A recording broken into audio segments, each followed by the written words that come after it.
المرسلين Sayyidina Muhammadin wa ala alihi wa ashabihi ajma'in. Yang terhormat Ustaz Muhammad Afifullah selaku dosen pengampu mata kuliah Tafsir Tematik 3 Amalah Ekonomi serta teman-teman IAT kelas A yang saya banggakan.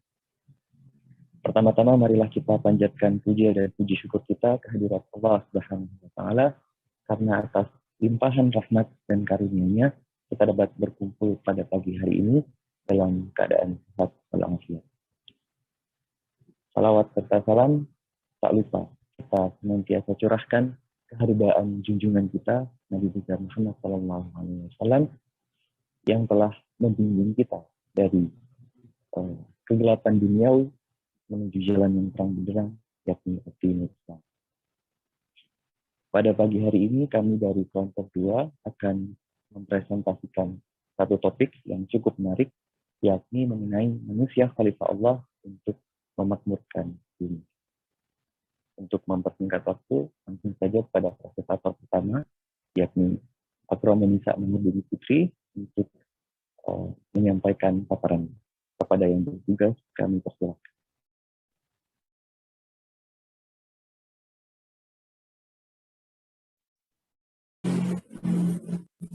Yang pertama yaitu penciptaan manusia.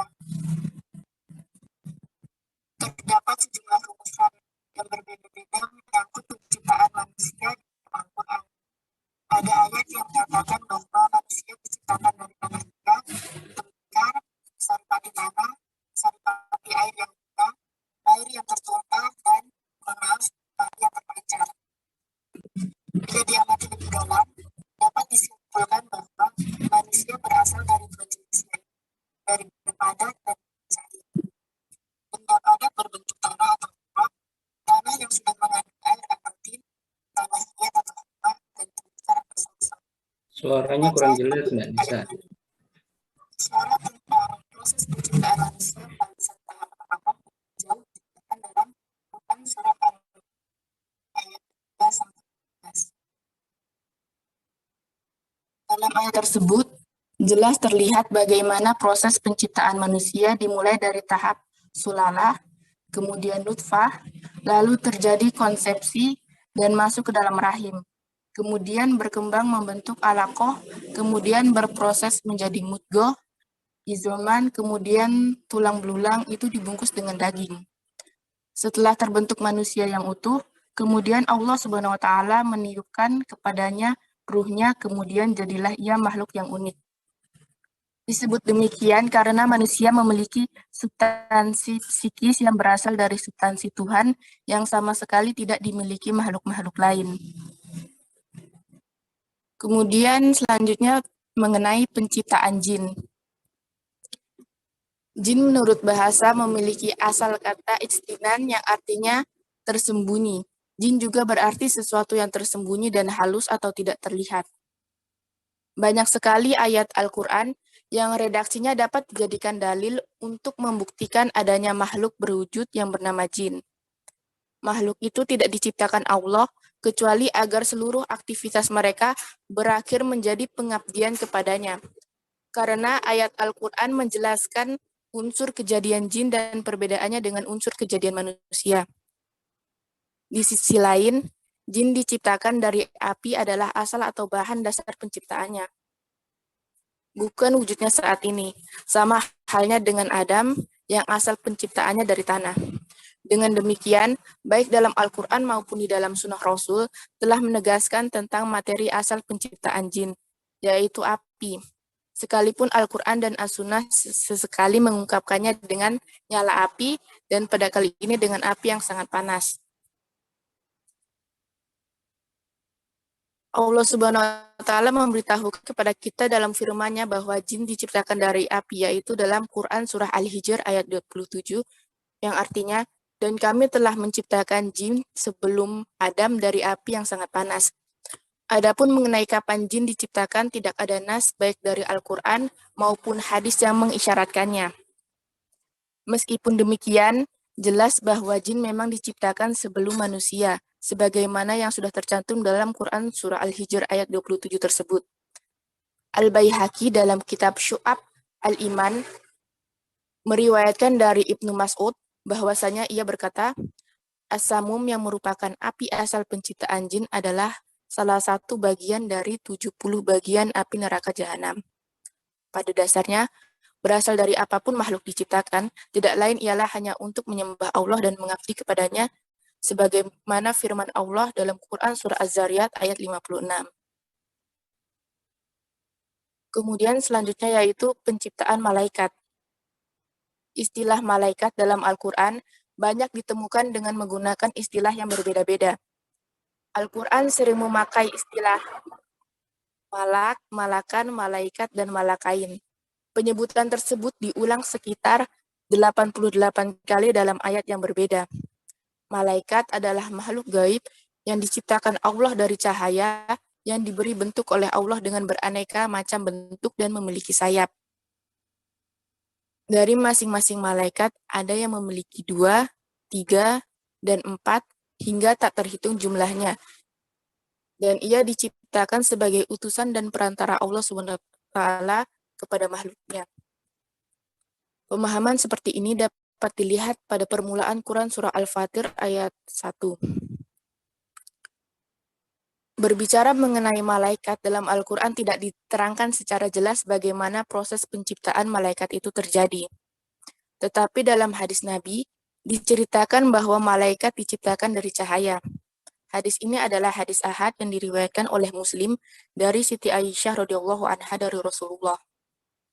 Yang artinya, hadis diriwayatkan dari Rafi dan Abdu bin Humaid berkata, dari Aisyah radhiyallahu anha berkata, Rasulullah Shallallahu alaihi wasallam bersabda, malaikat diciptakan dari cahaya, diciptakannya jin dari percikan api, dan diciptakannya Adam sebagaimana yang telah dijelaskan kepadamu. Sedangkan Rasulullah sendiri dalam hadis di atas tidak menjelaskan secara jelas dari jenis cahaya apa malaikat itu diciptakan, sehingga tidak diketahui secara jelas bagaimana dan dari jenis cahaya apa Allah menciptakan malaikat, begitu juga kapan malaikat itu diciptakan. Yang bisa diketahui hanyalah bahwa malaikat diciptakan terlebih dahulu sebelum Allah menciptakan manusia. Kemudian keutamaan manusia dalam Al-Quran. Dalam banyak ayat, Al-Quran memuji-muji manusia karena memiliki keutamaan dibanding ciptaan Allah lainnya. Keutamaan inilah yang menjadikan manusia memiliki posisi yang lebih mulia dan utama dari malaikat sekalipun. Allah Subhanahu wa taala berfirman dalam Quran surah Al-Isra ayat 70 yang artinya, dan sungguh kami telah memuliakan anak cucu Adam dan kami angkat mereka di darat dan di laut. Dan kami beri mereka rezeki dari yang baik-baik dan kami lebihkan mereka di atas banyak makhluk yang kami ciptakan dengan kelebihan yang sempurna. Di awal penciptaan, para malaikat bersujud kepada Nabi Adam kecuali iblis. Iblis merasa bahan penciptaan dirinya lebih mulia dari manusia. Manusia dari tanah, sedangkan iblis dari api. Padahal kemuliaan dan keistimewaan Nabi Adam bukan berkaitan dengan bahan penciptaannya sehingga iblis membanding-bandingkan dengan dirinya, tapi berkaitan dengan keistimewaan potensi yang dimiliki manusia sebagai bahan menapaki hidup di dunia kelak. Keutamaan manusia yang pertama yaitu memiliki ilmu pengetahuan. Manusia memiliki potensi kemampuan memahami berbagai macam ilmu, karena manusia dibekali akal yang dengannya bisa berpikir dan mengolah berbagai macam ilmu pengetahuan. Suatu kemampuan yang tidak dimiliki makhluk lainnya, sebagaimana yang tercantum dalam Quran Surah Al-Baqarah ayat 31-33. Kemudian yang kedua menjadi khalifah. Dari sisi wujud, manusia memiliki kepantasan menjadi khalifah di muka bumi, memiliki potensi dan kelayakan mewarisi serta menjaga bumi agar tetap menjadi tempat yang layak ditinggali dan tempat makhluk-makhluk lain bertasbih kepada Sang Pencipta, sebagaimana yang tercantum dalam Quran Surah Al-Baqarah ayat 30.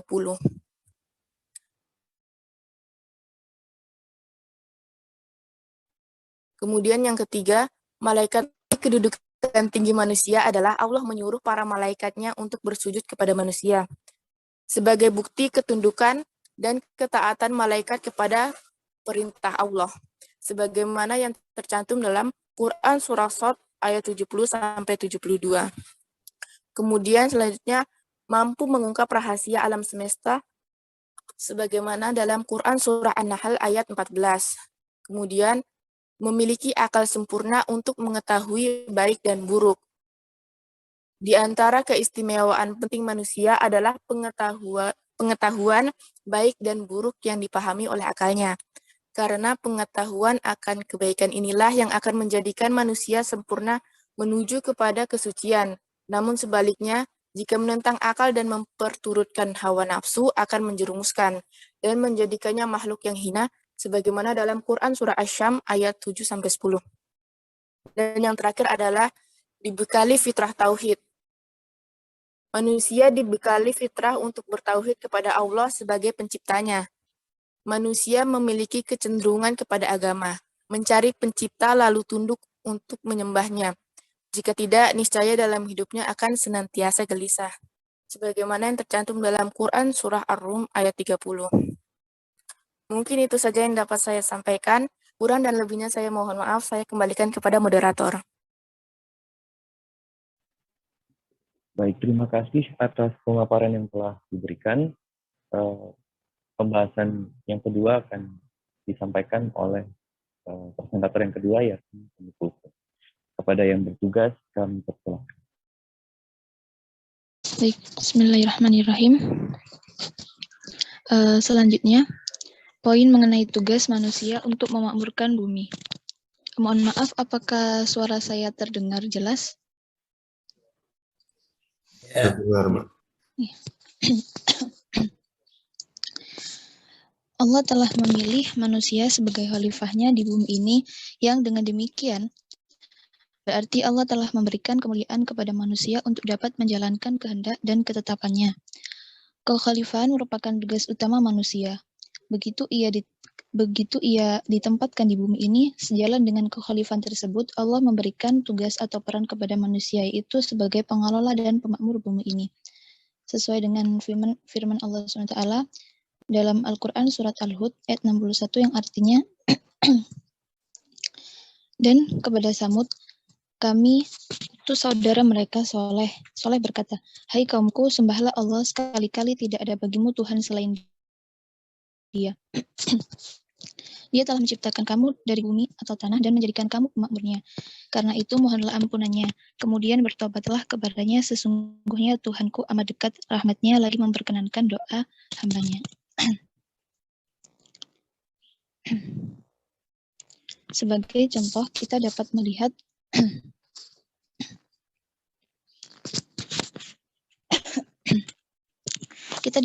kepada kemampuan Nabi Nuh dalam membuat kapal yang sanggup mengangkut puluhan manusia, ditambah lagi dengan hewan-hewan yang cukup banyak.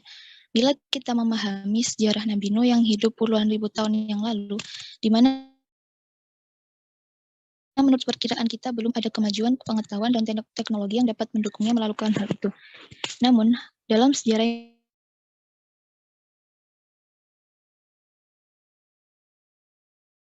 dan menyelamatkan mereka dari banjir besar yang menenggelamkan kaum dan negerinya. Tanpa adanya pengetahuan tentang benda-benda di bumi ini, begitu pula dengan fungsi-fungsinya, serta pemahaman akan sunatullah. Tentu Nabi Nuh tidak dapat mewujudkan kapal besar tersebut.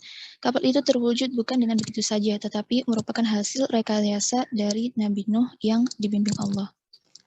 Begitu pula dengan kondisi manusia sekarang, Allah telah memberikan begitu banyak pengetahuan kepada manusia, sehingga mereka mampu mengembangkan pengetahuan dan teknologi canggih yang dapat memberikan kepada mereka kemampuan untuk mengelola bumi ini dengan begitu hebatnya, melebihi umat-umat terdahulu. Sekalipun kemajuan telah diperoleh, kemakmuran dapat dihasilkan, dan surga dunia dapat diwujudkan. Tetapi semua yang telah dicapai manusia sekarang semestinya mengikuti aturan, kehendak dan ketetapan Allah. Bila mereka melakukan hal-hal yang bertentangan dengan kehendak, aturan dan ketetapan Allah, maka kerusakan dan kebinasaanlah yang akan terjadi. Memakmurkan bumi sebagai tugas manusia haruslah menurut aturan yang telah ditetapkan Allah, yang disebut dengan sunatullah. Selain itu, manusia juga harus mematuhi perintah dan larangan Allah yang telah diberikan dalam bentuk syariatnya yang telah dibawa para nabi dan para rasul. Bila manusia melanggar sunatullah yang berlaku di alam ini atau melanggar syariat yang telah ditetapkan Allah, maka mereka akan mengalami kehancuran dan kebinasaan.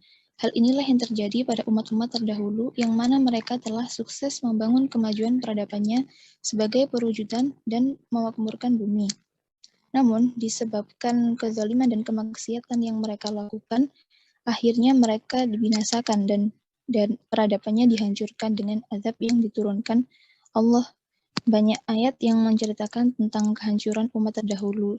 Di antaranya Al-Quran Surat Ar-Rum ayat 30.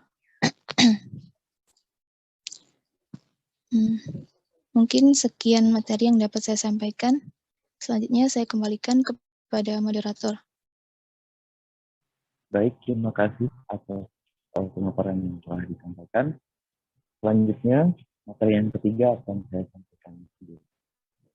Materi yang ketiga ini berkaitan dengan perkembangan revolusi industri 1.0 hingga 5.0. Seiring dengan perkembangan zaman dan juga teknologi, sektor industri kerap kali mengalami perkembangan yang sangat cepat. Kemudian muncul istilah revolusi industri yang menunjuk pada perubahan signifikan yang terjadi pada cara manusia untuk mengelola sumber daya alam, kemudian cara mereka untuk menciptakan sebuah produk yang terjadi dalam kurun waktu tertentu. Setidaknya dunia industri global mengalami 4 tahap perubahan atau 4 tahap revolusi dan kini sedang dalam proses melewati tahapan yang kelima. Masing-masing tahapan revolusi industri telah disepakati untuk dibedakan dengan sistem penomoran yakni 1.0, 2.0, 3.0, dan seterusnya. Kita mulai dengan revolusi industri 1.0, yang mana merupakan sebuah revolusi di bidang industri yang pertama kali terjadi, tepatnya pada abad ke-18, rincinya dari tahun 1750 hingga 1850, yang pada periode ini perubahan terjadi dari masyarakat yang dulunya menganut sistem ekonomi agraris dan kerajinan, beralih ke ekonomi industri yang dalam pelaksanaannya menggunakan mesin untuk mengolah bahan mentah menjadi bahan siap pakai. Singkatnya, revolusi ini berhasil merubah sistem kerja manusia dari yang sebelumnya menggunakan tenaga otot kepada tenaga mesin. Kemudian pada abad ke-19, peristiwa ini dinamakan revolusi industri oleh Friedrich Engels dan Louis Auguste Blanchard. Hingga abad ke-18, sumber tenaga utama dalam melakukan produksi masih mengandalkan tenaga tradisional, seperti tenaga manusia, hewan, air, dan lain sebagainya. Kemudian, pada akhirnya, masa ini menemukan titik terangnya dengan penemuan mesin uap oleh James Watt yang menjadi penanda mulainya revolusi industri 1.0.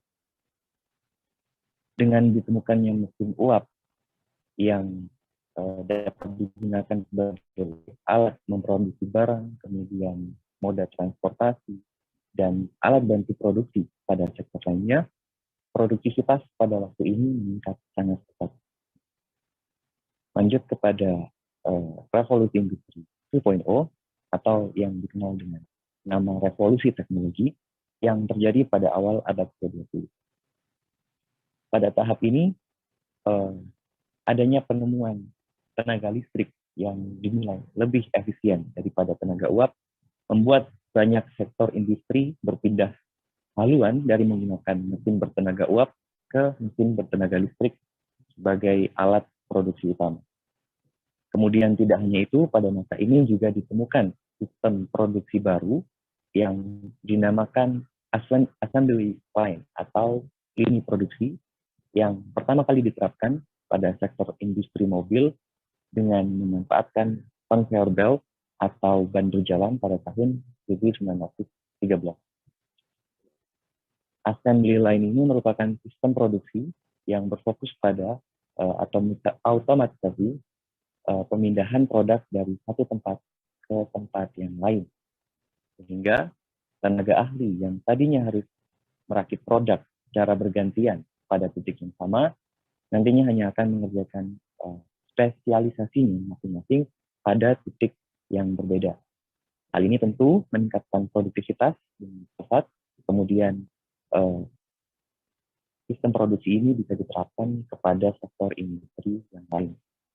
Bahkan, sistem ini produksi sangat berpengaruh pada Perang Dunia Kedua, di mana berkat sistem produksi ini, transportasi perang kemudian senjata tempur kala itu dapat diproduksi secara massal dalam waktu yang relatif singkat.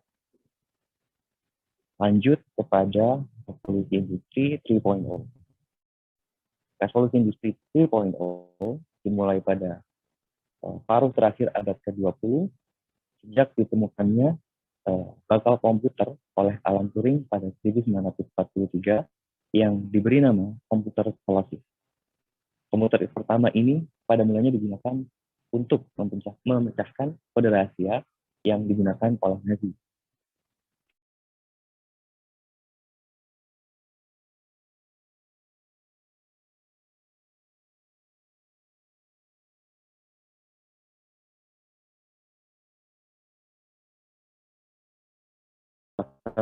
Kemudian transistor, dan kemudian integrated chip, membuat ukuran komputer semakin kecil dan semakin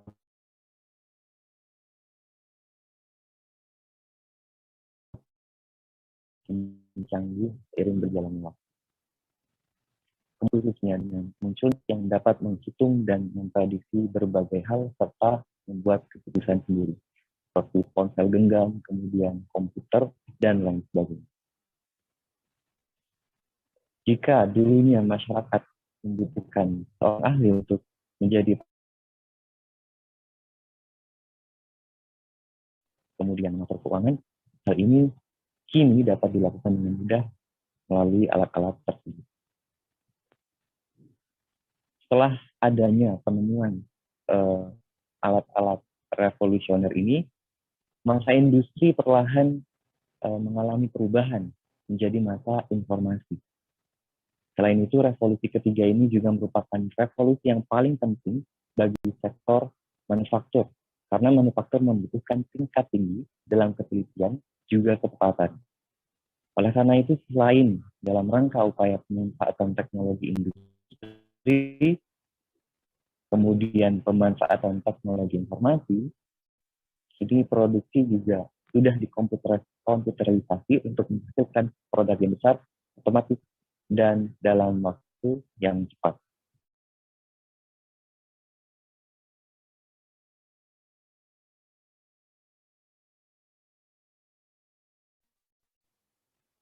Selanjutnya, revolusi berkembang serta memiliki kecepatan yang tinggi. Revolusi industri 4.0 ini semakin besar namanya ketika sistem internet sudah mulai merambah ke semua produk dan sistem pelayanan masyarakat. Kemudian dengan berkembangnya artificial intelligence, kemudian ditemukannya sistem penyimpanan awan atau cloud storage hingga big data pada tahun 2010 ke atas, nama revolusi industri semakin mencuat. Perubahan keempat ini aspek paling efisien. Hal-hal yang mungkin tidak bisa diduga sebelumnya, seperti munculnya lapangan pekerjaan baru, yakni graphic designer, kemudian content creator, dan ojek online kini sudah marak dan hidup di tengah-tengah masyarakat. Lanjut kepada revolusi industri 5.0,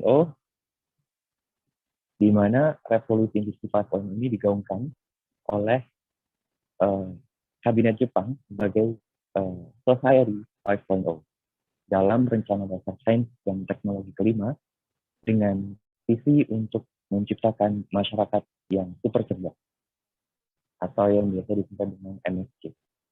MSC ini diposisikan sebagai tahap perkembangan kelima pada masyarakat manusia setelah sebelumnya masyarakat pemburu atau pengumpul. Izin bertanya, moderator. Ya.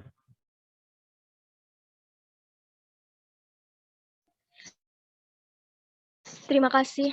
Mohon maaf sebelumnya, saya tidak bisa menghidupkan kamera saya karena ada terkendala jaringan. Untuk pertanyaan Bisa saya, ditutup dulu. Materinya ditutup aja dulu. izin bertanya untuk para presentator. Tadi sudah dijelaskan beberapa revolusi industri yang terjadi. Apakah di Indonesia ini sudah sampai pada revolusi industri 5.0 dan apa dampaknya pada Indonesia sendiri? Bisa tolong diberikan contohnya. Terima kasih. Baik, pertanyaan kami dahulu. Apakah ada pertanyaan lain yang ingin audiens lain sampaikan?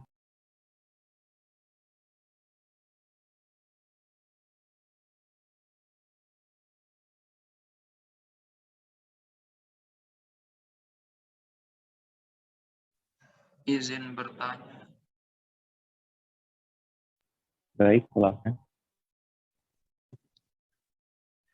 Terima kasih. Jadi saya ingin bertanya tentang penciptaan manusia.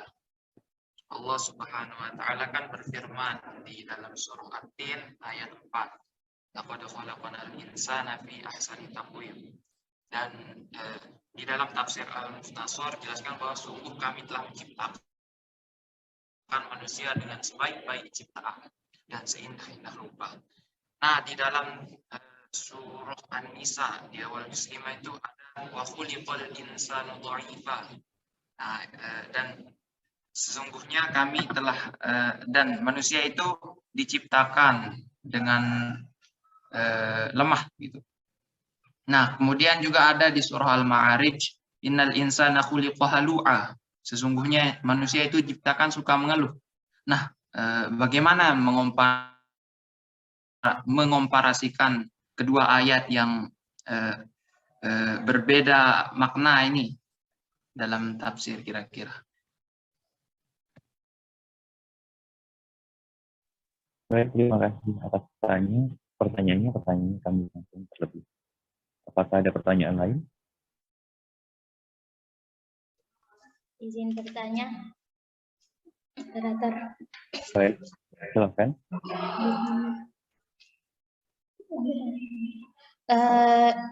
Kan dikatakan bahwa Allah itu menciptakan manusia dengan sebaik-baik ciptaan, di mana salah satunya yaitu diberi kesempurnaan dengan memiliki akal.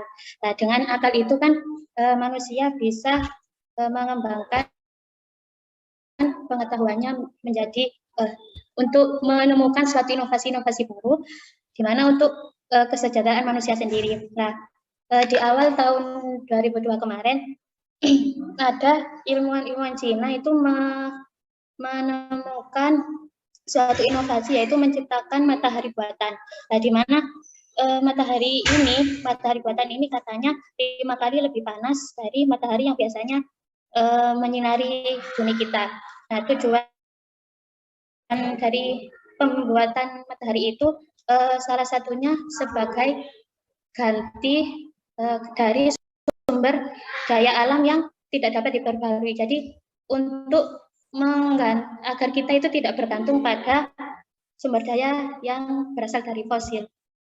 Nah, itu apakah temuan ini dapat dibenarkan atau justru naudzubillah bisa menjadi sebuah ancaman seperti yang terjadi pada umat-umat sebelumnya? Apakah bisa dimengerti? Mohon maaf untuk bagian yang penemuannya bisa diulangi karena kondisi saya. Jadi di awal tahun kemarin kan para ilmuwan Cina itu menciptakan suatu temuan yaitu matahari buatan. Nah, itu sudah bisa berhasil diluncurkan juga. Nah, temuan ini intinya dibuat untuk tujuan mendapatkan sumber energi yang lebih bersih dan lebih besar, jadi yang ramah lingkungan. untuk mengganti dari sumber energi dari yang tidak bisa diperbarui. Apakah bisa dipahami? Penemuannya ini matahari buatan atau panel surya? Ini sepaham saya itu sebuah reaktor fusi nuklir. Seperti itu mungkin. Ya baik, bisa dimengerti. Terima kasih. Apakah dari pihak audiens ada yang ingin mengajukan pertanyaan lagi? Mohon maaf sebelumnya untuk penanya kedua dan ketiga, pertanyaannya bisa ditulis dalam kolom chat supaya bisa lebih jelas dan tidak terlupakan. Terima kasih. Tulis di komen pertanyaannya. Ya.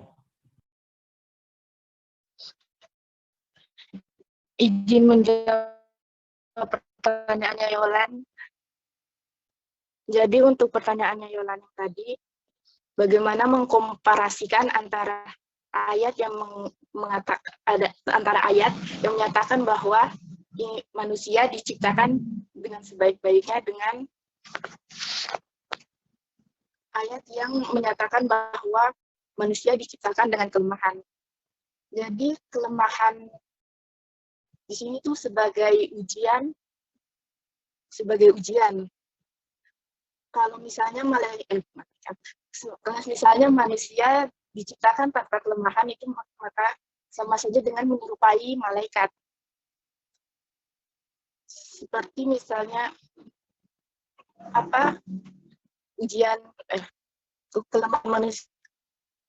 kelemahan manusia. Di sini sebaik-baiknya dikatakan sebaik-baiknya yaitu karena manusia itu memiliki akal dan hawa nafsu yang diharapkan manusia ini dapat mengendalikannya. Sebagaimana yang pernah kita dengar kisah tentang malaikat yang diberikan ujian berupa hawa nafsu dan dia tidak bisa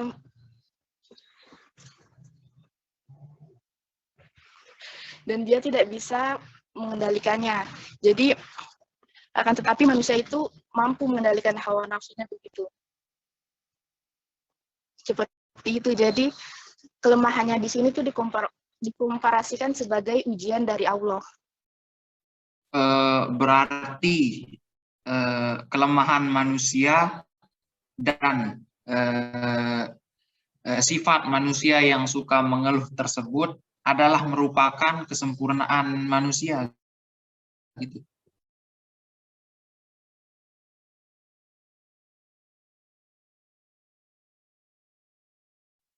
Mohon maaf, bisa diulang tadi suaranya kecil. Jadi kan apakah sifat lemah dan sifat suka mengeluh dari manusia itu termasuk dari salah satu kesempurnaan manusia?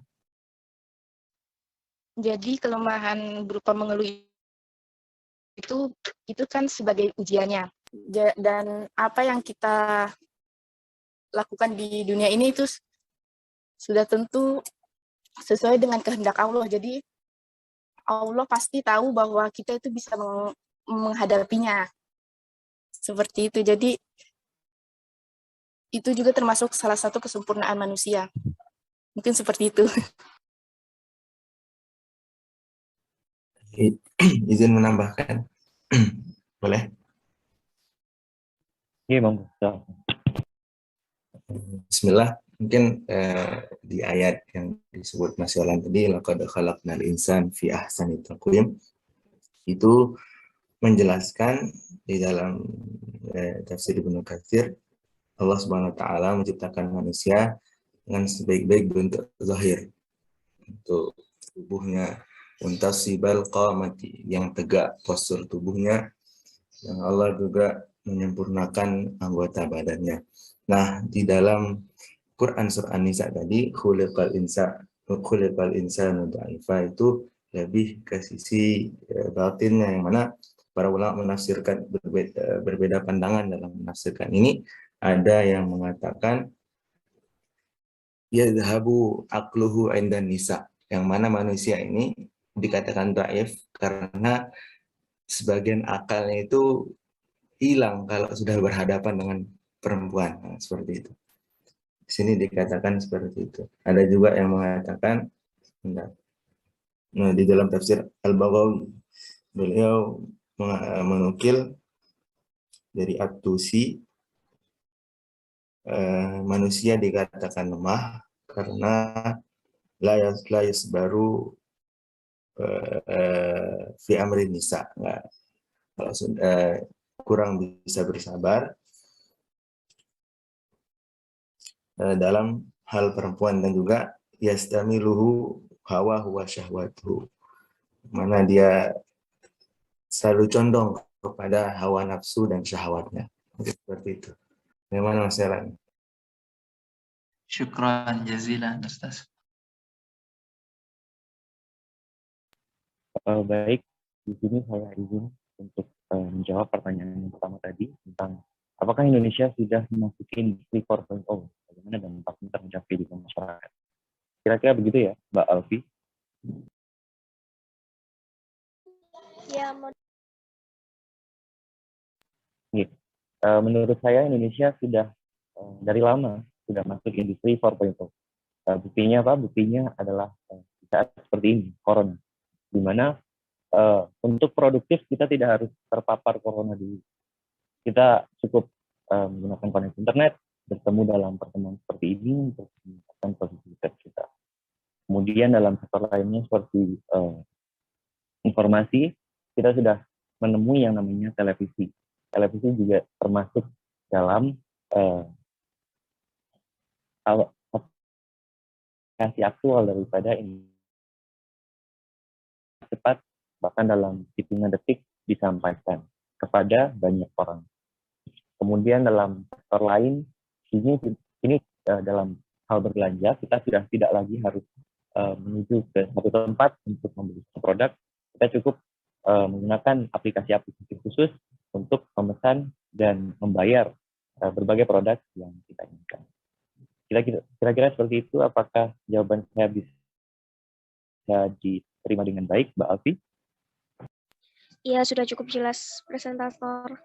Terima kasih. Oke.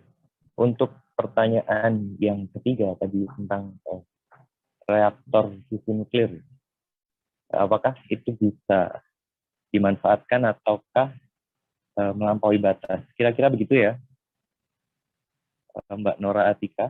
Ya. Menurut saya dilihat dari tujuannya saja sih. Dari tujuannya kan jelas bahwa reaktor fusi nuklir ini diciptakan untuk menggantikan sumber daya yang lain. Dalam artian di sini adalah usaha manusia untuk mencari sumber daya baru yang dapat digunakan untuk kelangsungan hidup kita selama abad-abad ke depan. Jadi selama tujuannya digunakan untuk kemaslahatan manusia, saya pikir teknologi ini patut digunakan, patut dimanfaatkan karena manfaatnya sangat besar. Kemudian jika nantinya teknologi ini malah disalahgunakan untuk istilahnya mengganggu masalah ketauhidan daripada kita semua, maka saya rasa perlu dikesampingkan seperti itu. Karena masalah yang dihasilkan teknologi ini nantinya juga akan lebih besar. Kira-kira seperti itu. Apakah? Iya, terima kasih.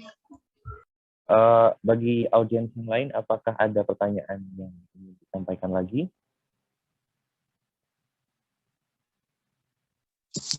Izin menambahkan dari Baik, pertanyaan yang ketiga. Jadi, sains, teknologi, dan seluruh ilmu pengetahuan itu sebenarnya bermuara pada satu sumber, yaitu dari Allah SWT. Allah memberi ilmu kepada orang yang bersungguh-sungguh mencarinya. itu lewat berbagai cara, dari penelitian yang seperti tadi, matahari buatan, pengkajian, maupun pengajian dimanapun di alam ini. Namun Allah itu tidak membatasi ilmu hanya kepada umat Islam, tetapi Dia akan memberikannya kepada yang mau bersungguh-sungguh. Dalam Al-Quran surat Ar-Rahman ayat 33 yang wahai golongan langit dan bumi, maka tembusilah. Kamu tidak akan mampu menembusnya kecuali dengan kekuatan dari Allah. Nah, dalam ayat tersebut Allah menggunakan perkataan sultan. Para mufassirin menafsirkan perkataan sultan itu dengan kekuatan penguasa, peneliti, pengkajian, dan ilmu pengetahuan. Jadi di lain pihak Allah itu sengaja menciptakan manusia dengan tujuan agar mereka dapat menikmati hidup di dunia ini dan kemudian mempertanggungjawabkan seluruh kehidupannya. Nah, sekian tambahan dari saya. Terima kasih. Terima kasih Saudari Umi Kulsum untuk tambahan yang disampaikan. Apakah ada pertanyaan lain dari para audiens? Sesi pertanyaan saya buka sampai 7.50. Setelah itu saya akan, bila tidak ada pertanyaan, saya akan alihkan kepada Ustaz Muhammad. Ya, monggo. Apakah masih ada pertanyaan lain? Oke, baik. Jika tidak ada pertanyaan lain, saya sekedar menambahkan saja. Bismillahirrahmanirrahim. Alhamdulillah. Wassalatu wassalamu ala Rasulillah wa ala alihi wa sahbihi wa man tabi'ahu wa ba'd. Sebelumnya saya sampaikan terima kasih pada kelompok 2 yang sudah menyiapkan dan mempresentasikan materi perkuliahan kita pagi hari ini dengan tema manusia sebagai khalifah Allah di muka bumi. Ucapan terima kasih juga saya sampaikan kepada teman-teman semuanya yang sudah hadir dan berpartisipasi dalam diskusi kita kali ini. Mudah-mudahan apa yang kita diskusikan ini bermanfaat untuk kita semuanya. Amin Allahumma. Tema kita hari ini berkaitan dengan fungsi manusia sebagai khalifah Allah di muka bumi ini. Ini menjadi penting ya, terutama dalam kaitan muamalah, karena dalam menjalankan roda ekonomi ini ya, manusialah menjadi makhluk pilihan Allah Subhanahu wa taala yang dapat melakukannya. Dan bukti-bukti secara real ya dapat kita saksikan di mana kemajuan ekonomi ya ini berlangsung ya dengan baik hingga sekarang, bahkan selalu mengalami kemajuan yang cukup signifikan ya. Dan ini adalah bentuk daripada rahmat ya, dan juga fadl dari Allah Subhanahu wa taala untuk manusia, tidak untuk makhluk yang lainnya. Ya, makhluk di sini adalah makhluk yang tertaklif oleh Allah Subhanahu wa taala, yaitu adalah malaikat dan juga jin ya. Kenapa kemudian harus manusia? Nah, ini ya. Karena memang manusia memiliki kelebihan yang tidak dimiliki oleh kedua makhluk lainnya. Nah, ini dapat kita ketahui juga dari asal muasal penciptaannya. Ya, jin ya diciptakan dari api. Ya, kalau kita perhatikan, api itu memiliki sifat dasar, ya, yang ya menyala, membakar, ya, dan lain-lain sebagainya ya, yang merusak dan sebagainya. Ya, itu kalau tidak dikendalikan dengan baik. Ya. Maka watak dasar dari jin ini adalah berarti kejelekan. gitu. Bertolak belakang dengan sifat asal-usul kejadian jin ini adalah kejadian malaikat, ya, yang diciptakan dari nur, ya. Dia cahaya gitu kan. Nurul Qamar, misalnya seperti itu. Ya, dia hanya memberikan cahaya saja, ya, memberikan kebaikan saja. Ya. Ini berbeda dengan yang pertama tadi. Ya. Maka di sini kita temukan ada dua kutub yang berbeda, ya, dalam penciptaan jin dan juga penciptaan malaikat. Ya. Yang satu punya perangai jelek, ya, yang satunya punya perangai baik terus. Ya. Kemudian diciptakanlah manusia. Manusia diciptakan dari tanah, dan sifat dari tanah, apalagi tanahnya tanah liat ini adalah lentur dan dia bisa dibentuk. Nah, ini sifat dasarnya, ya, sehingga manusia itu, ya, yang memiliki kelebihan karena kelenturannya itu, namun dia juga memiliki kekurangan, di mana kekurangan ini, ya, bisa bukan dipengaruhi oleh sifat dasarnya, tapi lebih dipengaruhi oleh lingkungan yang melingkupinya, yaitu adanya jin dan malaikat, ya. Jadi ya itu tadi, ya, karena elastis, ya, dia bisa ke kiri, dia bisa ke kanan, tergantung seberapa kuat, ya, pengaruh yang mempengaruhi manusia itu. Kalau kemudian dia cenderung ke kiri-kirian, ya, dia akan menjadi teman syaitan. Kalau dia cenderung ke kanan-kanan, dia akan menjadi baik sebagaimana malaikat. Nah, untuk itulah, ya, maka Allah Subhanahu wa taala menurunkan para anbiya dan ar-rusul, dibekali kepada mereka, ya, kitab-kitab.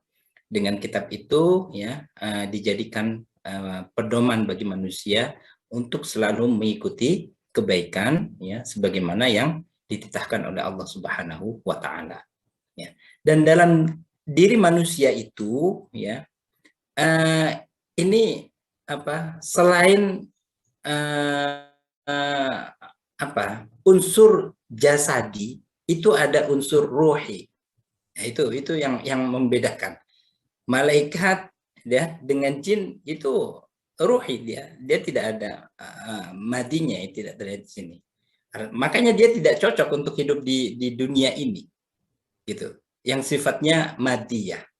Nah, manusialah yang kemudian cocok untuk hidup ini karena ada unsur madiyahnya. Namun di sisi lain, ya, dalam diri kita itu ada unsur ruhi. Nah, itulah kemudian ada nur Allah di situ yang ada dalam diri kita itu, dan itu bisa terus dikembangkan, ya, dengan mengikuti kebaikan-kebaikan yang telah diajarkan dan dianjurkan, dicontohkan oleh para rasul dan anbiya. Nah, maka khalifah Allah Subhanahu wa taala di bumi ini, ya, itu adalah kekhalifahan yang sifatnya universal. Tidak saja mencakup hal-hal yang sifatnya, ya, madi, jasadi, juga menyangkut hal-hal yang sifatnya ruhi. Makanya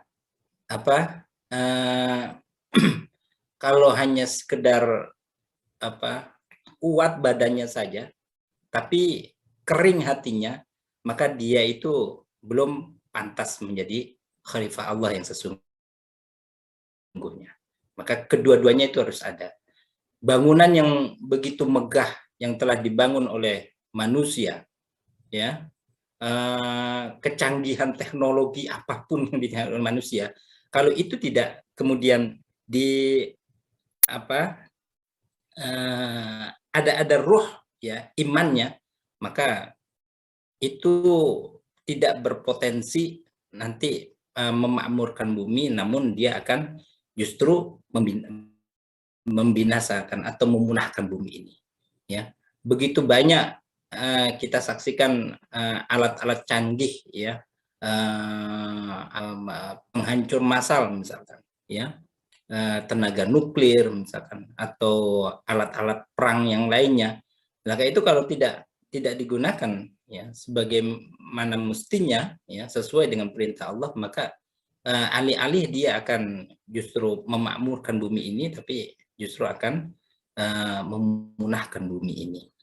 Nah, jadi fungsi kekhalifahan itu adalah kekhalifahan yang sifatnya universal, ya, tidak saja hal-hal yang berkaitan dengan jasadiyah, madiyah, ya, materi, tapi juga hal-hal yang bersifat ruhi. Nah, khalifah-khalifah seperti inilah, ya, yang kemudian diinginkan oleh Allah Subhanahu wa taala untuk bisa membangun bumi ini. Ya, jadi semuanya diarahkan untuk kepada Allah Subhanahu wa taala.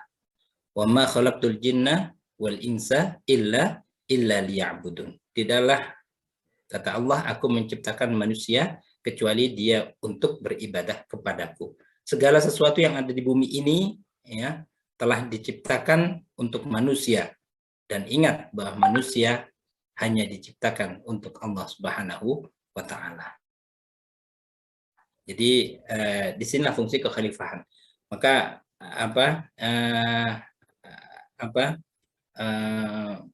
gemerlap dunia, ya, dengan segala kemajuannya itu tidak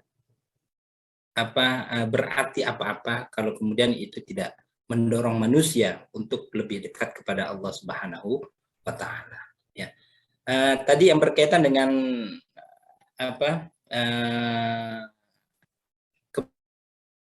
kemajuan, ya, di era industri ini menjadi sebuah bukti nyata, ya, bahwa manusia dengan kemampuan akal yang telah diberikan oleh Allah Subhanahu wa taala ini telah mampu, ya, melakukan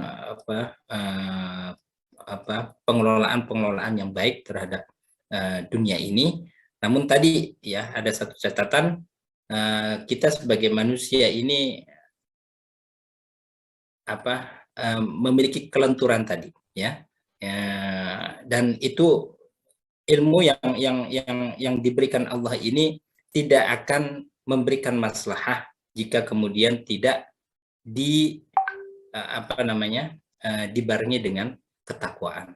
Maka dalam akhir surat Al-Baqarah disampaikan wattaqullaha wa yu'allimukumullah. Ya, ini juga sering digembor-gemborkan kalau dulu ada ijmi apa yang disebut dengan imtak, ya, iman, ilmu pengetahuan dan takwa itu loh. Imtak atau apa itu, ya. Nah, itulah beberapa hal yang perlu kita pahami, ya, berkaitan dengan fungsi kita sebagai manusia ini, yaitu sebagai khalifah Allah di muka bumi ini. Saya kira itu.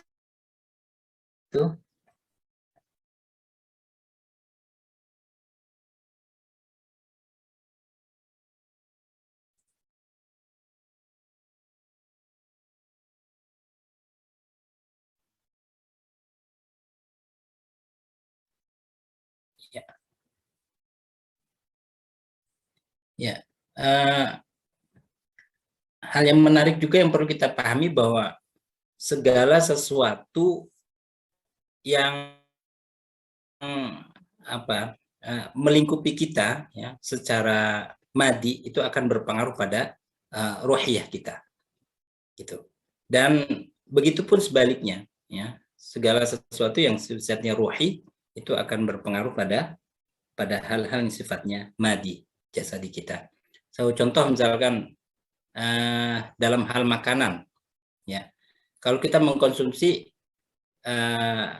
makanan-makanan yang kurang baik, maka itu akan berpengaruh, ya, pada keburukan hati kita. Gitu. Kita membangun ya bangunan, ya kalau itu didapatkan dari harta yang kurang baik, ya maka itu juga akan berpengaruh ya pada sisi ruhaniyah kita. Jadi sesuatu yang jasadi itu akan berpengaruh pada ruhiyah kita. Nah, ini bisa dalam surah juz 11 itu ya, ketika menceritakan pembangunan Masjid Abdirar, ya, yaitu ada ayat afaman assasa bunyanahu ala taqwa minallahi wa ridwanin khairun amman assasa bunyanahu ala syafa jurufin harim fanharu bi fi nari jahannam wallahu la yahdil qaumal zalimin. Kemudian berikutnya la yazalu bunyanuhum alladhi banaw ribatan fi qulubihim illa an taqatta'a qulubuhum wallahu alimun hakim. Ya itulah. Oke. Demikian sedikit yang saya bisa sampaikan. Jadi manusia dengan sisi kelemahan yang dimiliki ya tetap menjadi makhluk terbaik yang telah dipilih Allah untuk memakmurkan bumi ini. Terima kasih. Monggo kalau sekiranya masih ada yang ingin ditanyakan atau menambahkan dari apa yang sudah kita diskusikan, dipersilakan.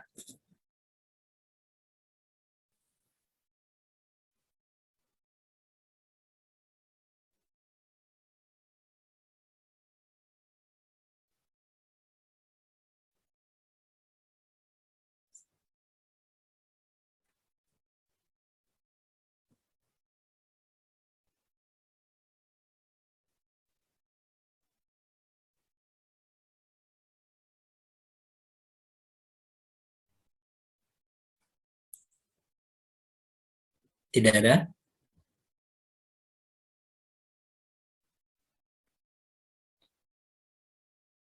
Sepertinya tidak ada.